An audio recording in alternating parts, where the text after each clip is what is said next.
Pelvic Posse, and welcome to the Empower Your Pelvis Podcast. Welcome, everyone, to the Forever Fit Podcast. I'm your host, Chelsea Muncy, and today we have a pelvic floor PT. She's also a mom of 3 boys, a wife, and owns multiple clinics. She also has a wonderful Instagram account. We are going to be speaking with Amanda Fisher from Empower Your Pelvis. And Amanda, thank you for being on this podcast today. I'm excited to have this conversation with you. And I'm just going to go ahead and let you take it away. Can you tell us a little bit about yourself, where you come from, and what you do?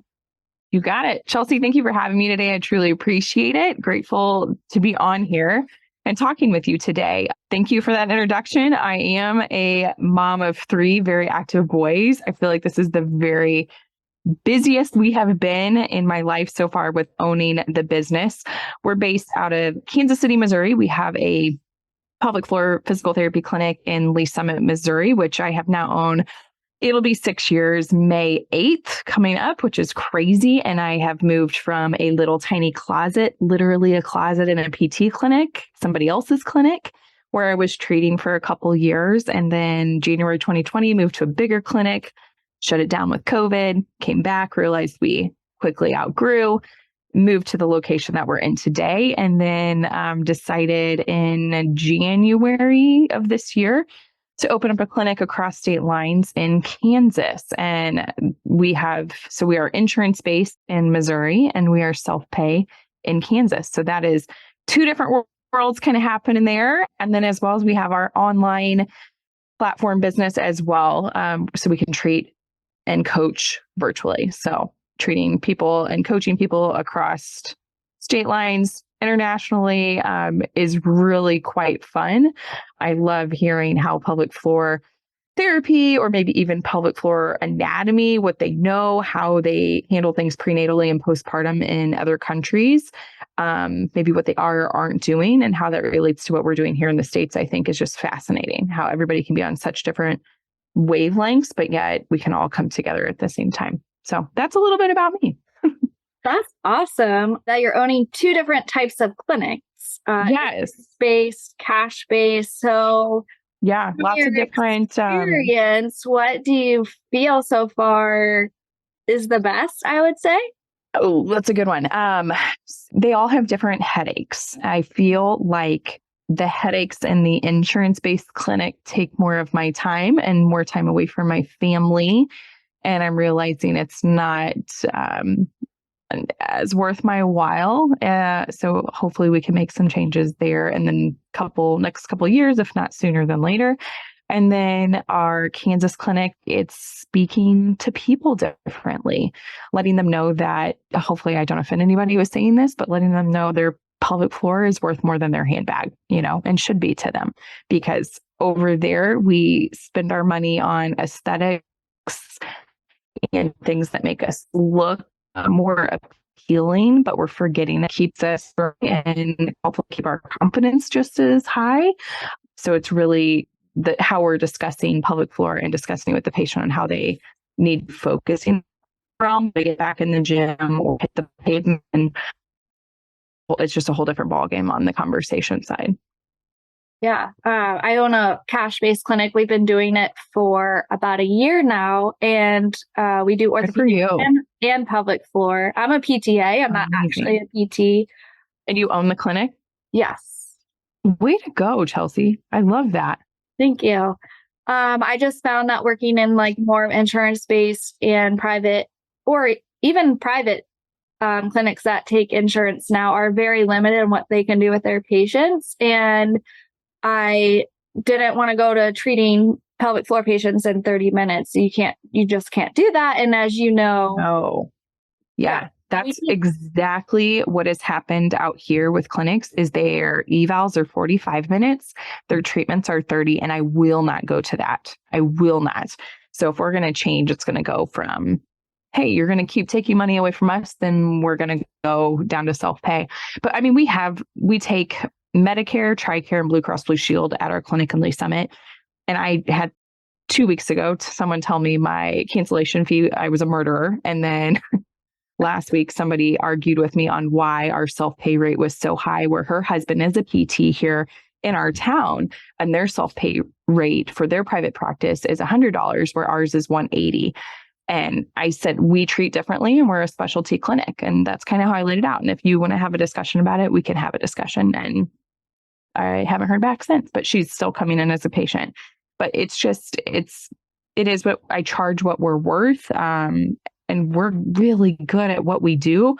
We treat things differently. It's more functionally compared to just laying down on the mat like that's behind me, and doing Kegels all day, because that's how I was trained. And that's not, as soon as I started popping out babies, I realized, as a mom, I'm like rarely in this position, maybe for 2 hours at a night before I'm back up nursing another kid, that I have to be able to withstand the pressure and weight of my children. I have 3 boys. They are huge, and they were huge when they were babies.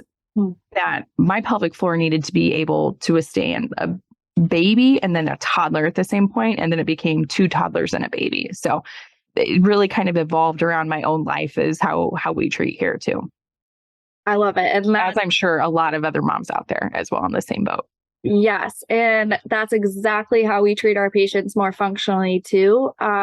Because you have to be able to lift the car seat. You got to bend over in the crib. If you got to be able to sit up in the middle of the night and breastfeed. There's so much that you have to do functionally, that laying on your back and just doing a Kegel is not going to do it for you. No. So, and I'm all about like mobility down there. I do think everybody should know how to pick it up and put it all the way back down, because we all are lacking most often that put down piece. So I do want to know what's happening. But then we're going to quickly move as much as we can, because you probably walked your butt into the clinic.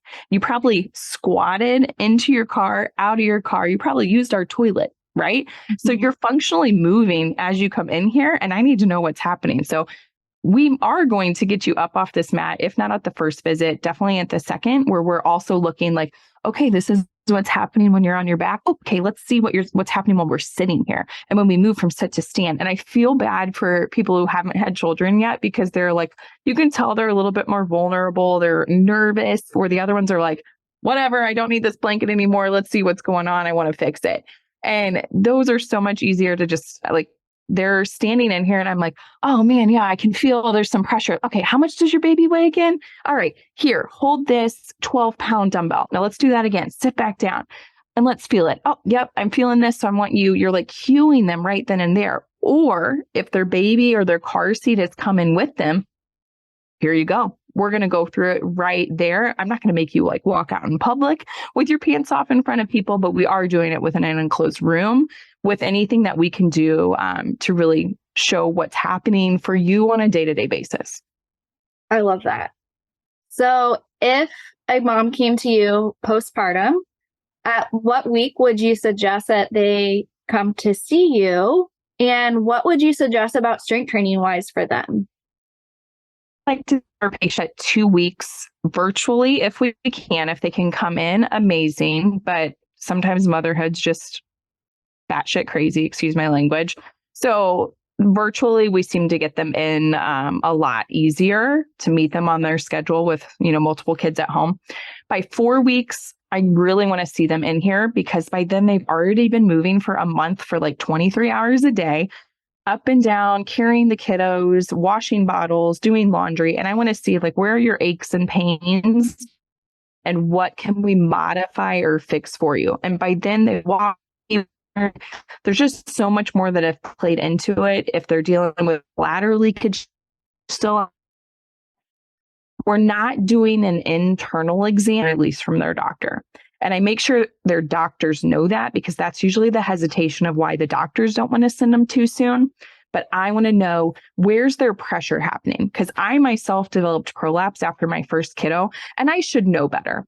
But I decided I felt like Superwoman and I wanted to accomplish everything. And then I developed prolapse and had a PT probably come in and said, yo, this is what I'm seeing. And this is what we're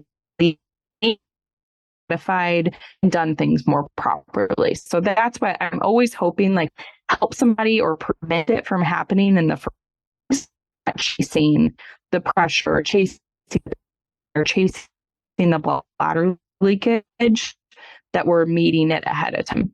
And then where I want them starting functionally, there's 5 moves that I say every mom is already doing. And in our clinic, even during pregnancy, we have them go over these 5 moves. So the first one is farmer's maid carry, because you're carrying your baby up high, on the side, down low with a car seat, on the back with a diaper bag. So you've got this farmer's maid carry. And we need to know, are we leaning? Are we leaning back? There's always a lean with it, rock with it type of movement, right?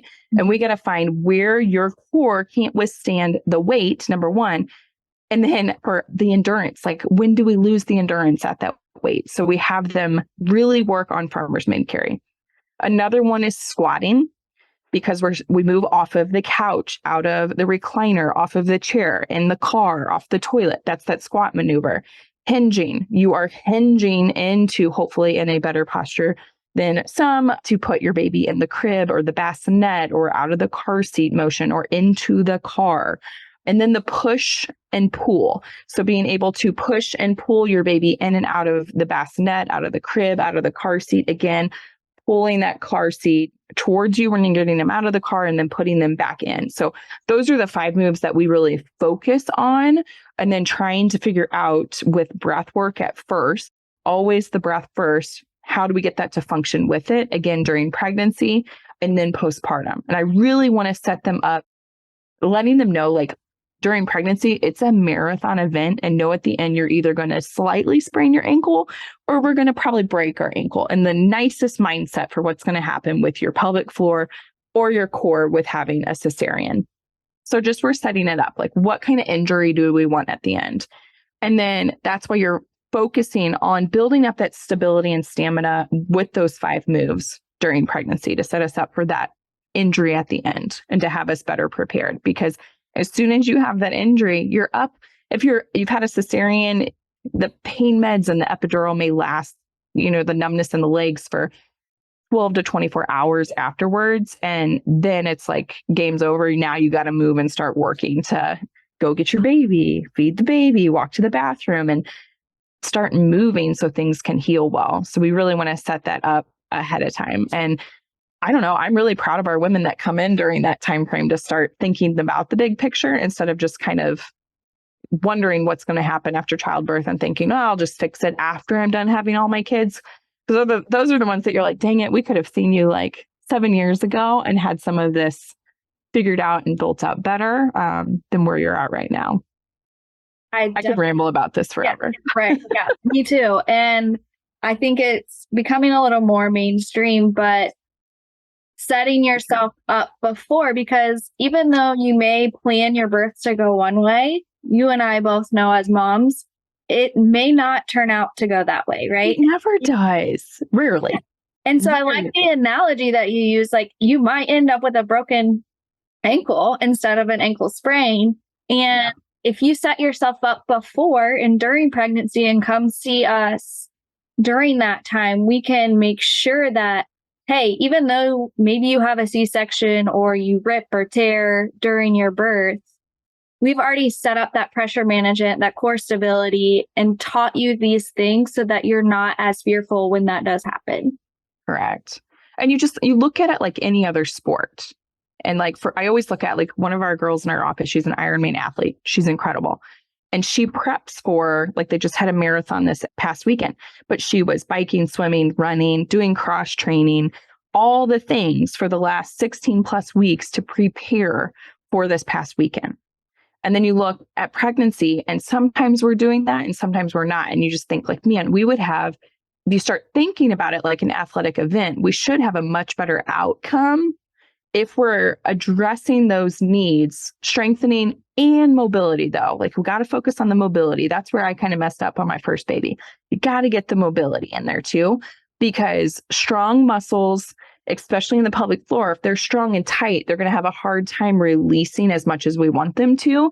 So also staying mobile in the hips and the pelvic floor throughout pregnancy. So add in some yoga, add in some stretching when you can, when it feels comfortable. I like to say more often than not, but don't go like 6 times today if you have not been stretching at all. Like, ease into it with the consistency piece of it and be kind to your body as you're doing it. Definitely. Yeah. We got to focus on that relaxation because more people are hyperactive, Gosh, especially yes. if they are working out consistently, than they are actually in that relaxed state. And especially as a mom, if you've had multiple kids, I'm sure you have a lot of stress. If you're a business owner and a mom, you're probably more hyperactive than you are relaxed. Yes. And so we need to learn Yes. to relax those muscles before delivery. So Yes. yeah, I love that. Amanda, so besides your clinics, I know maybe you offer some things online for moms that maybe have had C-sections or just in general. Can you maybe go over some of those things that you have? Yeah. So I have had 3 C-sections myself. And something I noticed was that you deliver your baby and then it was like, okay, that's it. I remember asking the doctor and the lactation people that came in and the nurse is like, do you guys give handouts like on C-sections, like what I'm supposed to do? And she's like, no. Okay. Besides like the swelling and put ice on it, there's like nothing. No. Okay. So after I had my first baby and my second baby, I was like, okay, I'm going to go work for the hospital and that's where I'm going to go change it. And I went into the hospital. We got it past that PT would see patients right after having a baby within 24 hours. It was amazing. We got to see grade 3, grade 4 tears and C-sections. So I was like, okay, I did it. Well, then I came up with some other ideas and those weren't going out to our patients as much as I wanted to. So that's when I kind of realized, you know what, corporate America is not for me. I'm going to go out on my own where I can get to people when I want to. And so I developed a online program on C-section recovery course that's about 8 weeks in length that has exercises to do every single day, along with scar tissue work to do every single day. And what I have been noticing with patients coming in, and I think within the pelvic floor world, I think we're getting better, but we'll still see patients that come in the clinic with low back pain, bladder dysfunction, clitoral nerve sensations down in that area, and other symptoms that if they have a cesarean scar, I'm always going back to that C-section scar and asking, did you do scar work after you had your baby? And they're like, yes, my PT, just moved it. They said everything's looking good. I can lift up that incision line.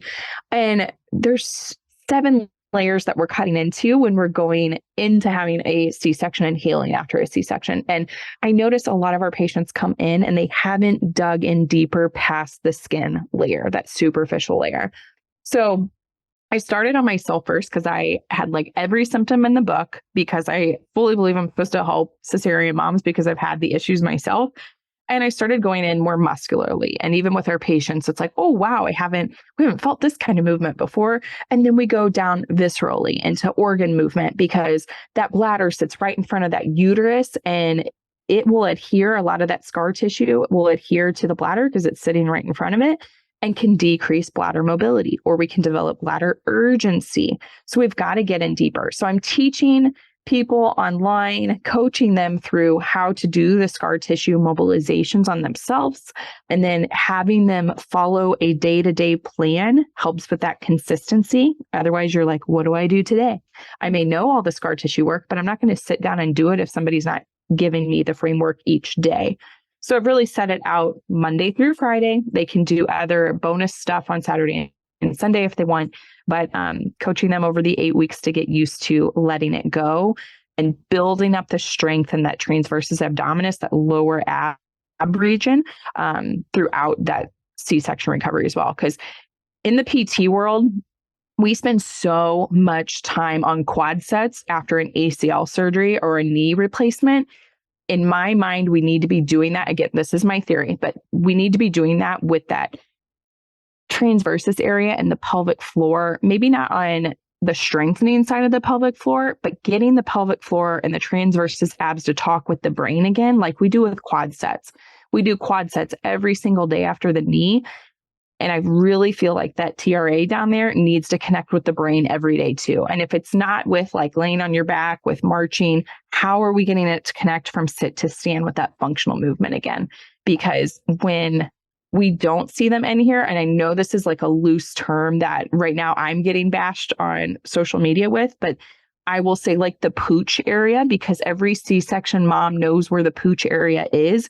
We get that. It's a fatigue in the tissue. It's not a strengthening. You get this little fold out. Either the tissue's tight because of scar tissue or or the transverse abs aren't kicking on the strength and stability and endurance that they need to. So it's this beautiful mess that we've got to help mesh together with adding in a little bit of scar tissue, help loosen up the tissue, add in that TRA to kick in and start firing again, that then we can really get things to start connecting down there again.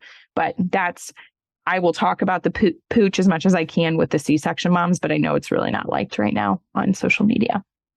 Yeah, I agree. It's definitely being bashed for sure, but it's true. It is the pooch. And it's a totally, unless you've had C-sections, you really have, and it's even like multiple C-sections. Maybe the first one, it comes back a lot quicker, but that second and third, it is just like, it's on vacation. It does not want to wake up. It has a harder time of connecting and keeping up with the endurance than a normal like vaginal birth. Right. I hate that I use the word normal, than a vaginal birth, right? Yeah. So it just needs a little bit more recovery afterwards, which is so crazy because when you hear C-section, those women too are like, I don't need to rehab afterwards. I didn't birth through my vagina. And you're like, oh, sister, you have so much more going on down there. We really need your focus.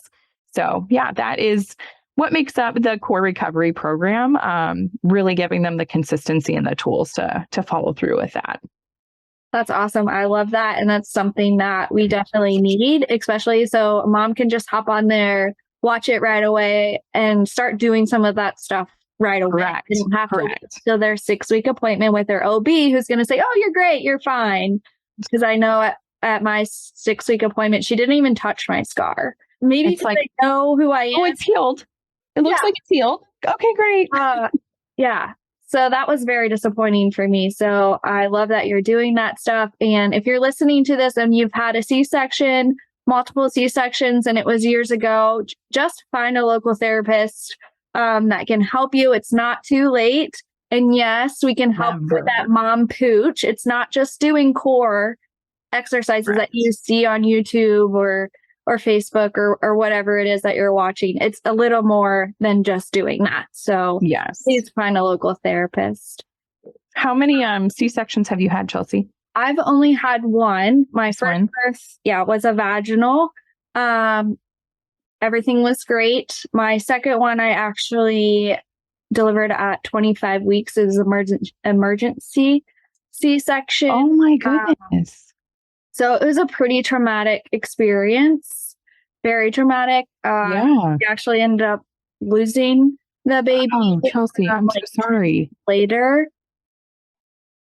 So even with the trauma, I still feel like my body is still recovering. That's almost like absolutely. And so, yes. If any mom's listening to this and that has had a traumatic experience, I also want you to know, like, therapists are very open to that.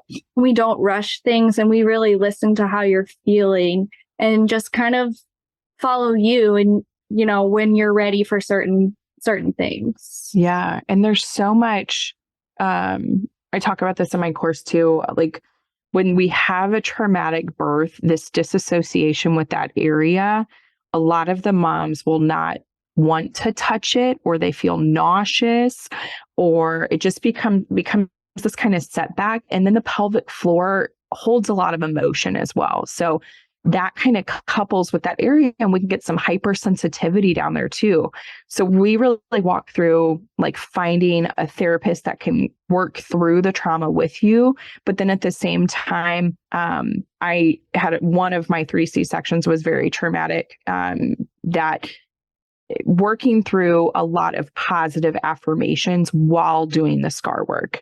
So you're constantly talking to yourself positively or rewiring how the birth went, finding the positives throughout that story that you can. And maybe it was the smell of chocolate chip cookies in the hallway that you smelt in the recovery room, something as little as that we want to even touch that. If you feel the hypersensitivity up on that scar, then we're going to start higher around the belly button. Like, let's give ourselves little wins on how does tissue work up around that belly button, right below it, up, right, 2 fingers below the belly button, I feel anxiety kicking in. I can feel my body negatively talking to me. Then we don't want to be there. We want to create this positive time every time we're touching the tissue. Same goes for under the scar at that pubic bone. So I love that you shared that because that is a very common thing we see with traumatic births as well. Yes. If you could give 1 to 2 pieces of advice to any mom or anyone listening to this podcast today, what would you give them? I don't know if it's advice. I'm on a soapbox today. My biggest thing, we see a lot of moms that it won't come into pelvic floor PT until 6 or 8 weeks, but yet they've already gone back to the gym. So I would say if you could find a pelvic floor PT before you sign back up to the gym, even getting into that pelvic floor PT at that 4 weeks to start going through stuff, because if you know you're going to get back in, maybe they can give you modifications for getting into the gym because we want you to be active. We do. We want to keep you in the gym, but we want to keep you in there without developing any of the prolapse pain or bladder leakage. The same goes with that, like baby wearing's considering an exercise. And a lot of my moms will go to Costco and baby wear for an hour when their pelvic floor probably wasn't ready for that yet. And with walking, the same thing, like they think I got to get my body back, which is crazy to me. So I'm going to go out for a 45-minute walk. So I think like setting boundaries and baby steps on building back into things and then being very open with your pelvic floor therapist what you're feeling, because we need all the puzzle pieces to put your puzzle back together. Yeah. And nothing's TMI. Yes, exactly. Absolutely not. You can tell us anything. And I agree with you about returning back. Even if you do, a lot of high intense CrossFit athletes, those moms are, it's just their athlete brain. They're like, want to get back right away. And as a coach myself and a gym owner, I know that there's a lot of CrossFit coaches out there that don't know anything about pelvic floor, pregnancy, and working out postpartum. And they're like, just listen to your body. And that's not always the best case, because if I listened to my body my first pregnancy, I would have kept doing everything. Like I felt great. And so I just think that's not the best piece of advice. And so really find a coach that maybe is certified, also a pelvic floor therapist, and make sure you have a great team and they know what they're doing. Correct. Amanda, where can people find you? Yeah. On social media, I'm empower.your.pelvis on Instagram, Empower Your Pelvis on TikTok, Empower Your Pelvis on YouTube, and then the website is Empower Your Pelvis as well. Awesome. And I'll also post that on the bottom of this podcast, so they'll have the links to contact you. I enjoyed having this conversation with you today. I'm looking forward to meeting you in June. Yes. Yeah. I'm so excited. Yeah. Are you doing just June 2nd, 3rd, and 4th? Is that Thursday? I'll get there Thursday, but yeah, I don't get there till Thursday afternoon. Okay. If it works out, come Thursday to Kelly and I's workshop. Yes. We would love to have you. I would love to be there if I could make it, but okay. We'll see. Well, thank you for having me. I greatly appreciate it. Thank you. Hey, Pelvic Posse. I want to thank you so much for joining into this week's episode of the Empower Your Pelvis Podcast. Can I ask you a couple of favors, please? Number 1, can you like and subscribe to this podcast so that you can continue to empower your pelvis forever so that you will never miss out? Number 2, can you leave us a rating and a review telling them how amazing we are and everything that you have learned about your pelvic health? And then number 3, if you haven't seen the video version of this podcast, you can go over to youtube.com/C/Empower Your Pelvis for all your visual learners out there. We have all types of great visuals in there for you to not only listen to, but to also watch. Thank you so much again, and make sure to give your pelvis some love. Until next time, peace out, Pelvic Posse.